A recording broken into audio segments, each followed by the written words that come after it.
my fellow advocates, and welcome back to the Fan Advocacy Network. Here's a little bit of data for you that the SJWs and the people leaving comments that Captain Marvel topped $1 billion today are not going to like. Captain Marvel is on its last leg. You can take a look at the numbers. You can see that it's dwindling. It's going to eventually fizzle out to the point where it's going to be leaving theaters and you have other movies coming in to take its place. Well, Captain Marvel is basically Anakin Skywalker from Revenge of the Sith. He's lost his legs, he's lost his arm, and he's been torched and scorched pretty badly by channels like mine and others, giving it terrible to middling reviews, and it's crawling towards that $1 billion. It's crawling. Now, we're not talking about it past $1 billion, no problem. Right now, it's day after day, it's just inching towards there. Barely. So it really is amusing to me that SJWs are coming to my comments and saying, it hit $1 billion today. It's not going much further, and you know that. That's why you're upset. Now, here's a little bit of information that nobody talks about that I think is relevant to this entire situation. Let's take a look at the box office earnings for Black Panther. Look at that. That's impressive. $1.4 billion. But the thing that's even more impressive is the fact that Black Panther, for a large portion of its run, was in 4,020 theaters. So 4,020 theaters. Now, that is an impressive number because if we take a look at Captain Marvel, was in 4,310. So Black Panther made more money in fewer theaters than Captain Marvel. Now, understand, that's huge. Now, let's compare it to another movie. Let's compare it to Aquaman, because we're doing this because SJWs want to continue to harangue me about what a success Captain Marvel is. Well, let's take a look at the numbers. 4,125 theaters. Wow, that's a lot less than Captain Marvel, but it generated so much more money, huh? Well, let's take a look at a movie that had almost as many theaters. In fact, it had a bit more, but almost as many. That's Avengers, and that generated so much more money than Captain Marvel. Huh, that's interesting. Captain Marvel had almost as many theaters as Avengers, but grossed significantly less than movie that played in less theaters. Huh, that's interesting. Nobody talks about this, but this is the reality. Captain Marvel had every privilege available to it. It had every advantage lined up for it to knock it out of the park, and it bunted. A Marvel movie that's scraping to hit $1 billion.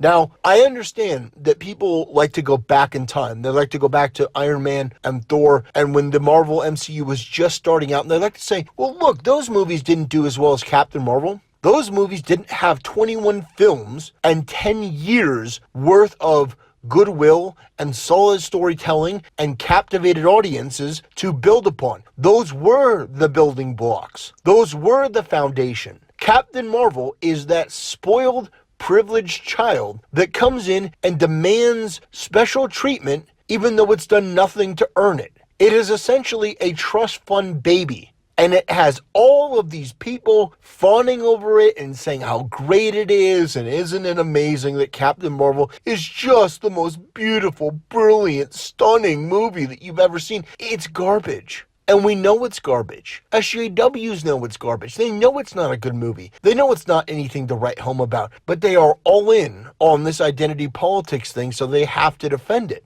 I simply don't like Captain Marvel because it's a terrible movie and it has terrible politics and it insults people and it tries to diminish the voice of fans. If it didn't do all of that, I wouldn't care about it because at the end of the day, it's just a terrible movie. But the sum of its parts equals something pretty terrible. Something pretty shocking, something that is rotten at its core, and that is the heart and soul of identity politics as told by SJWs.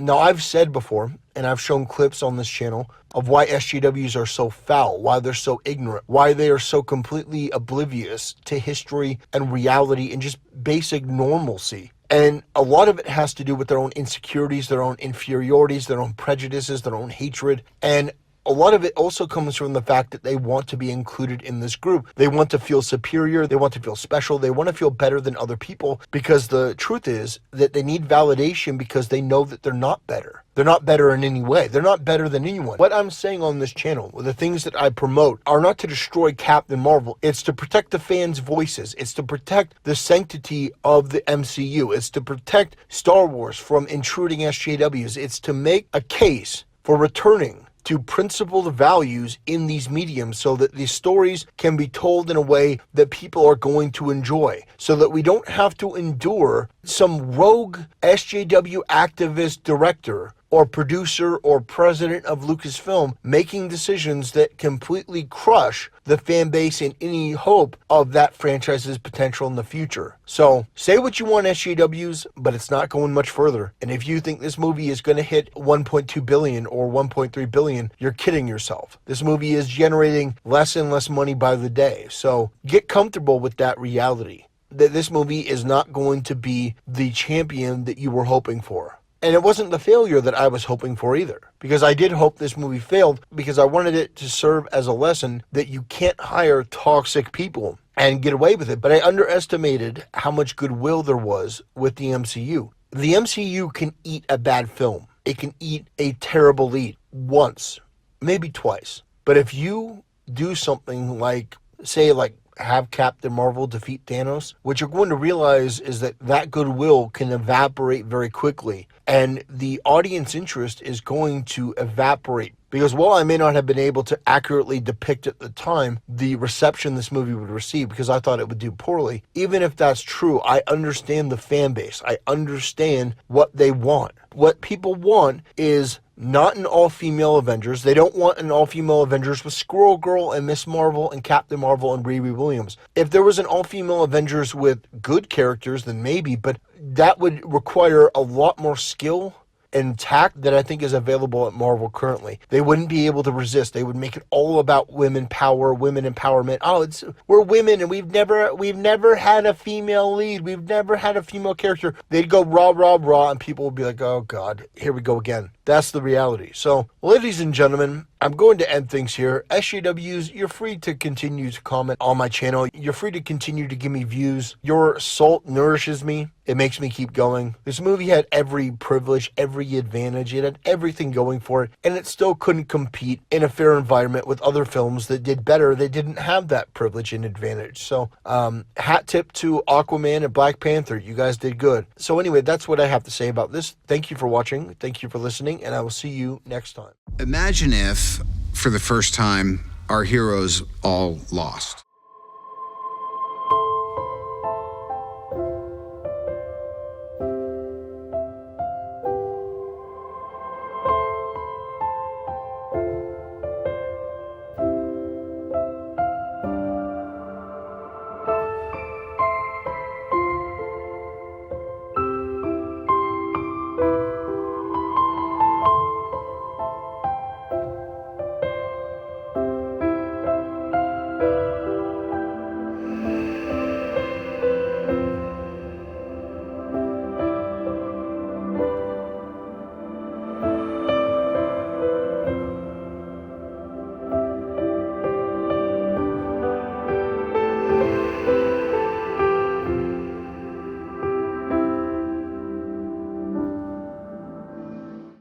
I know I said no more surprises, but I was really hoping to pull off one last one.